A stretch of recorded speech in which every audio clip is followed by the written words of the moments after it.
ლევან ჯობავას, ლევან, კიდევ ერთხელ დილამშვიდობის.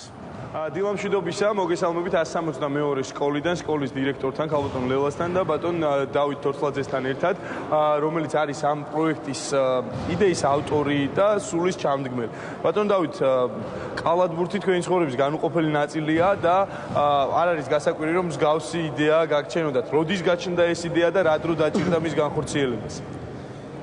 ეს იდეა კაიხანია არსებობს, ვინც კი კალათბურთზე ფიქრობს, ალბათ იმათაც გაჩენიათ ეს იდეა, რომ კალათბურთი განევითარებინათ. კალათბურთის განვითარება რას გულისხმობს? თავარი არის კალათბურთი პირველ რიგში, ვთქვათ, მასიური გახადო და აქედან გამომდინარე ეს ნიჭიერი სპორტსმენებიც ამ მასაში უფრო მეტი არის. ეხლა ეს იდეა საიდან წამოვიდა? კარგად მოგეხსენებათ, ჩვენი კლუბი ოლიმპი არის სამინისტროს მიერ დაფინანსებული, ასე ვთქვათ, სახელმწიფოს მიერ დაფინანსებული კლუბი და რატომაც არა, რომ სამინისტრომ და სპორტის სამინისტრომ მიცეს მაგალითი სხვებს თუ როგორ შეიძლება გახადოს სპორტი მასიური და ამავდროულად ჯანსაღი ცხოვრების წესი დანერგოს განათლებასთან ერთად. აი ამას მინდა ხაზი გაუსვა, რომ აუცილებლად განათლება და სპორტი რო თანხვედრაში მოსულიყო და ეს იდეა, რა თქმა უნდა, გაუზიარე ჩვენი ესე იგი სპორტის მინისტრის ბატონ ლევან ყიფიანს, საიდანაც დიდი მხარდაჭერა წამოვიდა და მინდა ვისარგებლო შემთხვევით და ბატონ ლევანს ამის და გამო მადლობა გადაუხადო, რომ ის არა მარტო კლუბ ოლიმპს დაუდგა ამ იდეაში, არამედ საქართველოს ესე იგი ასე ვთქვათ კალათბურთს. ეს პროექტი მინდა უთხრა მაყურებელს, რომ 4 სკოლაში განხორციელდა და ქალბატონ ლევან მაინტერესებს, როდესაც თქვენთან მოვიდნენ ამ პროექტის შემოთავაზებით, რამდენად დიდი იყო თქვენი მხრიდან დაინტერესება, როგორ დათანხმდით და რატომ არის ეს პროექტი თქვენთვის მნიშვნელოვანი? პირველ რიგში მივესალმები თქვენს მაყურებელს. ძალიან დიდი მადლობა მინდა ასევე უთხრა სპორტისა და ახალგაზრდობის მინისტრს, კონკრეტულად ბატონ ლევან ყიფიანს ამ არაჩვეულებრივი აქტივობის წამოწყებისთვის.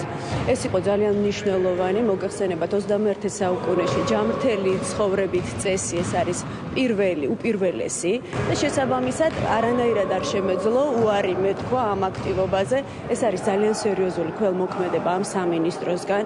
ამ ყველაფერს ძალიან დიდი რუდუნებით უდგება ბატონ დავით თორთლაძე, რომელიც ჩემი ბავშვობიდან ლეგენდად არის წოდებული კალათბურთის სისტემაში და რაც შეეხება ჩემი ბავშვები სამაგალითონი არიან ყველასთვის, ყველა ბავშვისთვის, იმიტომ რომ ეს მაინტერესებს ზუსტად კითხოთ, რამდენად დიდი იყო დაინტერესება უშუალოდ მოსწავლეების და მშობლების მხრიდან?